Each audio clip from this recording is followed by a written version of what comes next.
I want to look at this idea of when life falls apart.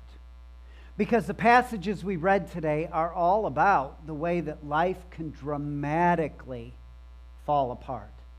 Have you ever had those moments? Everything's good until it's not. And then all of a sudden, everything's not good. It's bad. And it seems like there's nothing redeemable in the midst of it. I've shared often, and I try to do this on a regular basis so you understand how I approach the Bible. I talk often about how I follow the lectionary in the order of how I'm preaching. And the reason I do that is it's accountability for me. Over a 3-year span, the lectionary forces me to acknowledge portions of Scripture that in and of myself I would avoid. Jeremiah as a book is probably one that I would avoid. It is not something you sit down and read on cloudy days, though I don't know that we know what a cloudy day looks like. It's not a book that you read when life is falling apart necessarily, but I think there is those moments in our life when life is falling apart, we need to open these words and find someone else, or maybe an entire nation whose life has also fallen apart, and learn from that. And that's where we find ourselves today. But it was interesting to me. I admit to you that I'm a week behind in our lectionary readings. So some of you are like, I've been following along with you in the lectionary, and Jeremiah 4 is not where the lectionary brings us today. It did last week. And so I'm a week behind on this. So my apologies, though I'm not sorry. But you still have to forgive me because that's in the Bible also. But here's where we come to in this passage. Here's what the lectionary readings do: is they link the passage that we just read with Luke chapter 15. Now, some of you are like, I don't know what Luke chapter 15 is, and so what bearing does this have upon my life? I bet you that you become instantly familiar with Luke 15 if I told you 3 parable headings: lost coin, lost sheep, lost son. Do you remember those? The last one, the lost son, we call the story of the prodigal son. I think it's really the story of the prodigal sons. I think it's more about the son that didn't wander off than it is about the son that did wander off. And the prodigality in that passage is not of the son, it's really of the father. You know what the word prodigal means? Excessive. And I think there is a prodigal father who excessively loves, relentlessly pursues, will not give up on what is lost. And the question is as I was looking at the lectionary readings, what does Luke 15 have to do with the judgment that we read about in Jeremiah chapter 4? Sometimes these connections are not there on the surface level for us to find. Sometimes we need to dig for them a little bit. And as I got into this passage and all of these passages, I found a recurring theme that I hadn't seen before. So let's briefly acquaint ourselves with the Luke 15 stories. It begins with a story about a woman, a housewife, who loses a coin, a silver coin. And it's a coin of great worth. Imagine for a moment that you got a birthday card in the mail. I'm bad about opening cards. I don't, actually. And I don't like birthdays. And so my mother will call and say, hey, tell Dana I sent a card with money or a check, because it will sit there. I will not open it. I don't like birthdays. I don't like reading cards. For whatever reason, and so until they all come in, then I'll sit down and I'll do it all at once. So she'll always say, hey, tell Dana that's there, because she knows how this works. But imagine my mom and dad, imagine they send like $200. Now in our house, that's like a silver coin, right? It's sometimes things are tight, so $200 for us is a big deal. And imagine, as has happened, that card gets misplaced. Right? This is part of the story that's going on. The woman has lost a silver coin. And so what she does is she sweeps and she cleans. That's how you find stuff. I try to tell my family that. You're looking for something, quit looking, start cleaning. You'll find it. She starts cleaning, right? So this is the story. She has lost something that was hers. It's gone. And she finds it and she throws a party because the party is cheaper than is worth less in terms of expenditures than the coin that she lost. So she throws a party. Second story. Remember, there's a bunch of sheep in a fold. One lamb wanders off. The shepherd goes in search. Isn't it amazing? God, in each of these passages, takes on a role. The role of a housewife. You're like, well, I don't like that view of God. This is in there. This is what Jesus is saying. Takes on the role of a housewife, takes on the role of a shepherd, and takes on the role of a father. Okay, so here, as a shepherd, there's the sheep in the sheep pen. He goes looking for the one. Those of us in the sheep pen are like, well, that's stupid because what about us? Do you hear the connection with the next story Jesus is going to say? We're like, but I never left the sheep pen. That lamb is stupid. Do you remember our Jeremiah passage? I read it from the ESV. God says, my children are stupid. And we're like, well, that stupid lamb wandered off. Why is he leaving us going in search of that one lamb? It's his problem. It's the lamb's problem. Let the lamb die. That's not the way the good shepherd works. Well, that coin should have never been lost. That's not how our good God works. Or the last one that we're so familiar with, the son that wanders off, and essentially gives his dad the finger and wishes him dead, and takes what he thinks is his and goes and squanders it in reckless living. I won't get into details of what that reckless living involved, but we know the story. The father who's scanning the horizon, waiting for the son, and the dignified old man who would never be caught running, sees in the horizon the sun coming up over the hill. And in my head, I picture Rembrandt's painting of the prodigal, the head shaven, the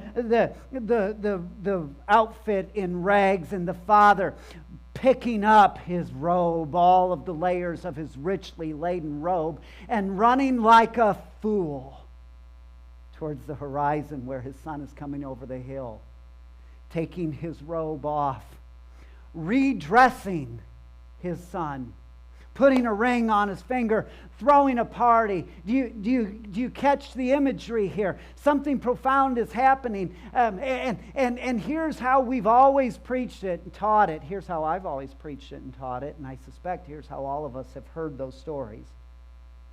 The lost coin, the lost sheep, the lost son are like those people out there, those people somewhere out there. They're like the atheists. They're like the people who don't know the Lord, who don't love the Lord. They're like the degenerates who have never stepped foot in church. And so we say, we got to go. We got to go and find these people. And I guess that's true, except we've missed the big E on the eye chart. Because in those passages, it's not about the Father beginning on the outside. It's that everything that whether it's the widow, the woman, the shepherd, or the father, it was something that belonged to God from the beginning. Belonged to God from the beginning. That's why he was called the father, because that kid was his son. That's why the woman cleaned the house. She wasn't looking for someone else's coin. That's why the shepherd wandered off. He wasn't looking for another shepherd's sheep. And we've forgotten this. We've forgotten that, in a sense, brokenness begins within. And if we want to find God, we need to look in broken places. Sometimes we're like, where is God in the midst of this? But we want our perfect lives. We want our health and our wealth. We want our prosperity. And we want things to be as we think that they should. And we lose sight of God, wondering where God went, not realizing that God went to those broken places.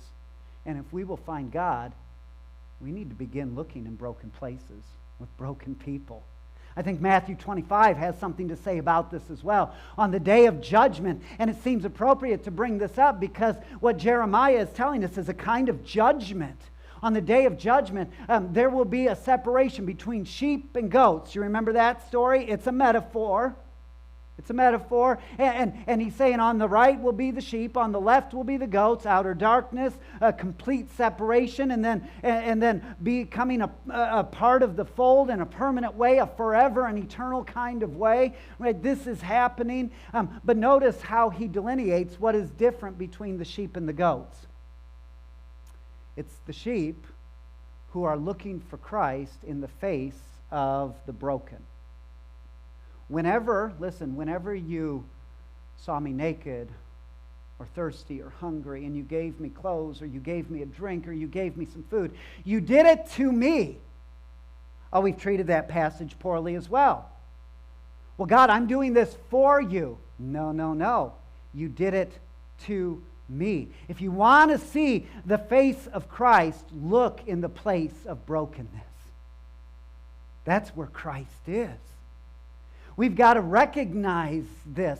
What we do to Christ, not for Christ. I heard a story of an old Jesuit monk who, when the door of his abbey, someone knocked or someone pounded, his response was, in every instance, "Coming, Lord."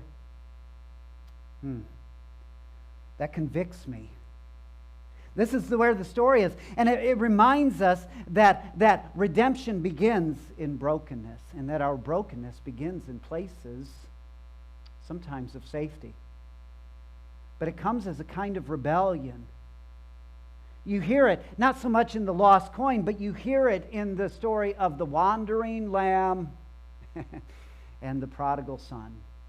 There's something of a rebellion from within that has external consequences. And so I think these passages are to us, that the place of destruction, the place of brokenness, the place of lostness in our life always begins in a place of foundness. I hope we hear that, because sometimes we sit in our own pew. There's a play on words. Sometimes we sit in our own pew and we wonder where God is. And we want to be spoon-fed with things that make us feel good, that make sense of life. And all the while, even while being found, we are becoming lost. Whenever we speak of the lost, we tend to think outside these walls. Something in my heart says, sometimes the most lost people are the ones sitting inside these walls. And maybe it's time we begin with brokenness. This is where Jeremiah begins to speak into our life. You see, the nation of Israel, to whom Jeremiah was speaking, belonged to God. They began in a place of foundness. You can trace the story all the way back to Abraham. It's always a place of foundness. God begins in that place. They were God's chosen people. Through this little nation, God was going to bring the hope of God's kingdom to the entire world. Israel was to be a nation that blessed the world. They forgot this. Instead, they had become a nation because of their chosenness, because of their foundness. They became a nation that existed to bless itself. We're blessed of God. To hell with the rest of you. This is how they began to live within their life, within the blessing of God, and all along they were becoming lost along the way. But they didn't recognize it. This is where the prophets step in. They try to put out caution signs. They try to put out warnings. They try to make the people aware of what is going on. This nation that existed to bless the world had become a blessing only unto itself, and as a result, they had become lost. Perhaps the story sounds familiar. Perhaps it's not just a story of the 6th century BC but a story of the 21st century AD. Maybe it's our story. Maybe we've forgotten that blessing does not come to prosper us. Blessing comes to bless the world. This is who we are. So we become lost in the midst of our foundness, and our lostness, as what happens to Israel, leads to catastrophe. They pursued the gods of other nations who were not gods at all. They adulterated themselves to every foreign power. They played fast and loose with politics and policies along the long, slippery slope, and they became lost long before they were conquered. They became lost long before they were conquered. But in 527 BC, their internal condition became an external reality. This is the way it works. Some of you know this by experience. But sometimes we become sick inside our bodies in a way that when people look at us, we don't look ill. But untreated, the internal condition becomes an external reality.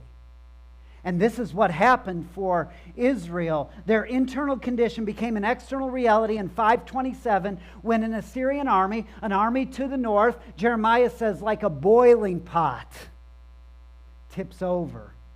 And the Assyrian army marches in through an already decimated land of Israel and makes their stand against the last stronghold, Jerusalem, Yerushalem, God's peace, the stronghold of God's peace, fell. It fell. And the last remnants of Israel marched off into exile. This once upon a time nation became utterly destroyed. Now, this is a story that we read about in a historical way, but it's a story maybe some of us recognize in our life, where things lead to certain points in our life and it all comes to bear, a kind of reckoning. I've told this short story several times, but I remember that moment of reckoning in my life. I had gone and I had been asked to sing. This was back before all of the surgeries and the intubations have ruined my throat. But I had been asked to sing at a community worship service, of all things, down on the docks in Burlington, Iowa, worship at the pier. And we went down on the banks of the Mississippi, and all of these churches gathered, and I had been asked to sing, and I sang the old Carmen song along with another friend of mine, "Fear not, my child, I'm with you always." Great song. Sang that song, came back, everything went well. Walked into my house at 11:30 at night. I was about 18 or 19 years old. And my bedroom had been raided. And what my parents found was sitting on the dining room table. I had just led in a worship service, and I walked in, and my day of reckoning had come. And they were just sitting there. They were just waiting. Not a word was spoken. You ever have things like that happen? There's a day of reckoning that comes to our houses at some point. And hear this. This is part of what Jeremiah is saying. That yes, brokenness begins from within. This is what Luke reminds us. But Jeremiah says that what is hidden will be found out. In fact, Jesus would say it a little bit different way. What is whispered in the shadows will be shouted on the rooftops. And in a society of cameras and social media, it happens very quickly. Just yesterday, this is not in my notes, just yesterday, Dana and I had been out of town. We roll into town. We went to the symphony. Isn't that astounding? In Kansas City. Had a hot date. She had a hot date, at least, with me. I had a hot date with her. What your opinions are, we don't care. We went to the symphony. It was astounding. I bought the worst seats in the building because they were a good deal. And we rolled into town, and I had a raccoon in my front yard that wasn't moving. I thought, I got to get rid of a carcass. And I go to clean up this raccoon, and it moved, and it hissed, and it growled, and it was not dead, but its back legs were not working like they should, and something was wrong. And I thought, I thought this poor thing, I'm not into killing things just for the sake of killing things, but it needed put out of its misery. But it's my front yard, and in my head, I'm thinking, I don't own a gun, and if I did, I'm not sure I should shoot it in the front yard. That was my first thought. Here's my second thought. Well, I've got a shovel. I'm not sure I want to be on video beating the head of a raccoon in my front yard. Local preacher. Can't you see the heading? Husband of the teacher from El Paso Elementary. Can't you see it? So I called animal control and all of that to do.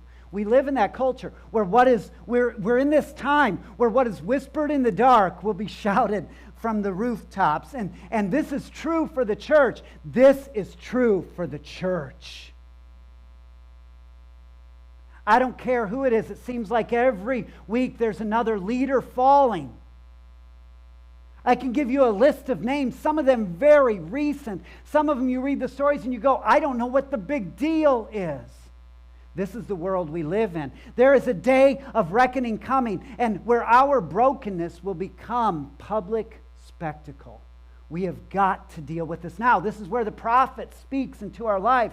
You see, for Israel, their lostness became exile in a foreign land. For us, our lostness becomes a kind of spiritual bankruptcy in our lives, where we become captive to anything and everything that promises to ease the pain of the moment. Can I give you a list? A short list. I made up the list, so you can not like me all you want. And here's what I didn't include on the list is addiction to alcohol and drugs. That's bottom shelf. That's lowbrow. We get that. Let's deal with the way that we are addicted to anything that eases our pain in our day-to-day life. Let me speak to the church as it is, not the church as we think it should be. Things like our addiction to food. Like, no one wants to hear me say that. I get it. It's in the Bible. Our addiction to debt, that's in the Bible too. I need it now. No waiting for gratification, right? Our addiction to entertainment, something to check out, right? Our addiction to our statuses on Facebook, or whatever platform we prefer. Our addiction to recognition, says the preacher wearing a white jacket. Our addiction, how about this? Our addiction to victimization. I'm a victim. Our addiction to suffering as a way of procuring sympathy. Martyrdom. Oh, poor me. Our addiction to education, as if more knowledge is going to save my soul. What a lie. Our addiction to applause and people's approval. Our addiction to fill in the blank, whatever it is. And with our addiction to the image in the mirror, because this is what it boils down to, we are addicted to the image in the mirror that we see. With our addiction to the image in the mirror, we are led away into the captivity that we have chosen. We are led away into lostness. And our lostness begins in the midst of our foundness. This is the irony of our life. So we come to this text in Jeremiah, and I read it earlier, but I did something that I haven't done in a long time. I reacquainted my brain with some lost brain cells. And I went back to this passage in Jeremiah and did a translation from scratch on it.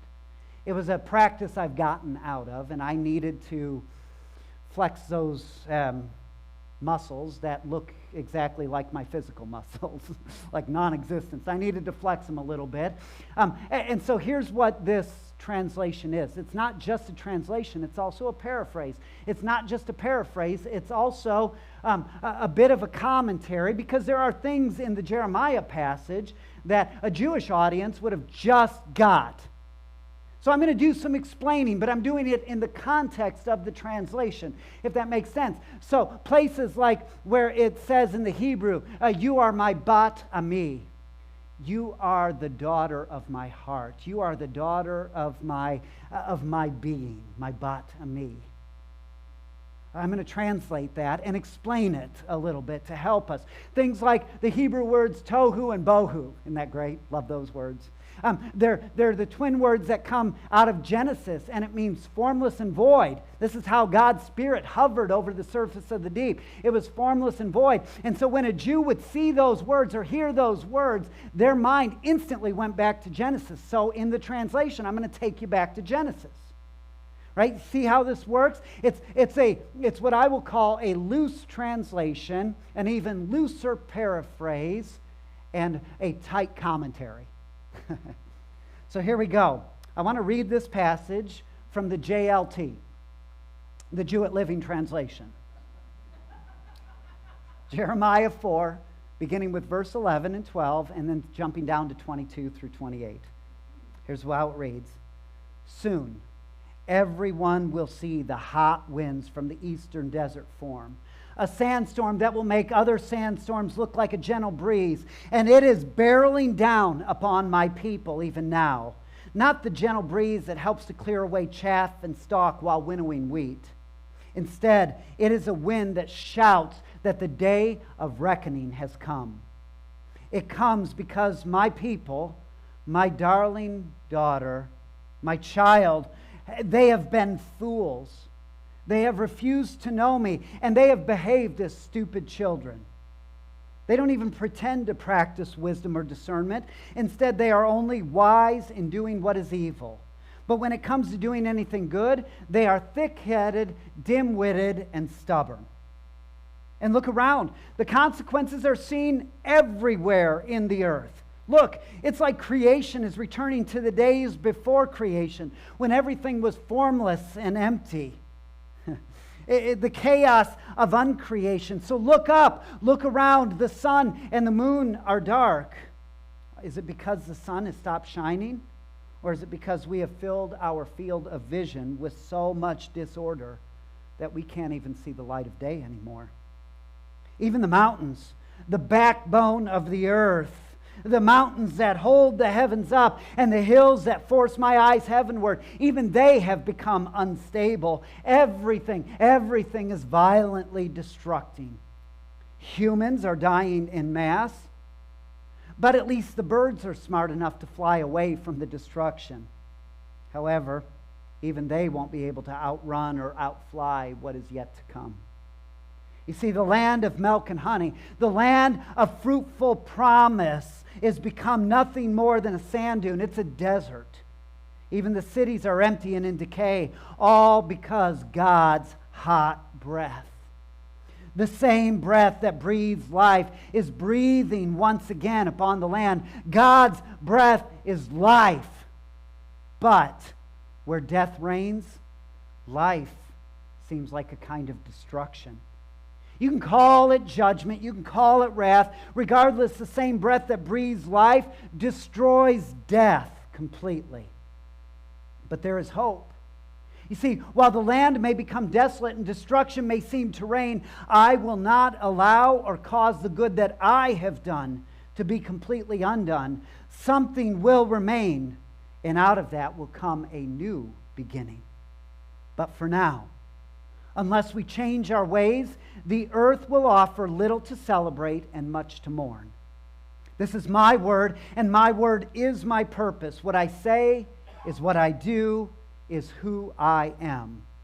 So I cannot relent my purpose for you and for creation. I will not turn back.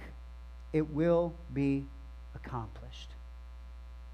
Does this help us hear what the prophet is saying? You see, there is hope even in this passage in the midst of despair. There is an end coming to our own self-destruction. Did you hear it? God says, I will not completely destroy. He's going to preserve something, but his hot breath, the breath that breathes life, when life is wrapped up in death, feels like a kind of death. It feels like a kind of judgment. Life casts judgment upon death. And when we are bound to death, it casts judgment upon our lives. This is actually the model of love.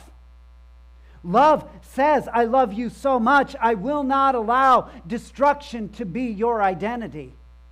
Oh, but it hurts. We become so bound up in what we love that what we love has become who we are. And so when God removes it, it feels like He is removing us. He's killing us. But there is something we need to understand. There is an end coming to our own self-destruction. And that end is painful for us because we have lived our lives so bound up in the kingdoms of this world that we have made them our home. They must die in us and in the world. So God breathes, and God's hot breath, the hot wind of God's Spirit, like Pentecost all over again, is consuming what does not belong to God's kingdom. The problem is that we are so allied to this present kingdom that its destruction becomes our destruction. Yet even there, God does not make a full end. This is the relentlessly pursuing love of God written of throughout all of Scripture, throughout all of creation, and lived out in your life. God always promises to make a new beginning at the end of old destruction. This is where God is found. What God destroys needs destroyed. What God saves needs saved. And what God creates, no one, no thing can stand against. As Paul reminds us, if God is for us, who can be against us? But we dare not repeat this as some kind of mantra, giving permission to our life to be despicable people, or as the prophet says, stupid children. We dare not say this, that God is for us, who can be against us, and then believe that God is for those things in our lives that lead to death. He is not.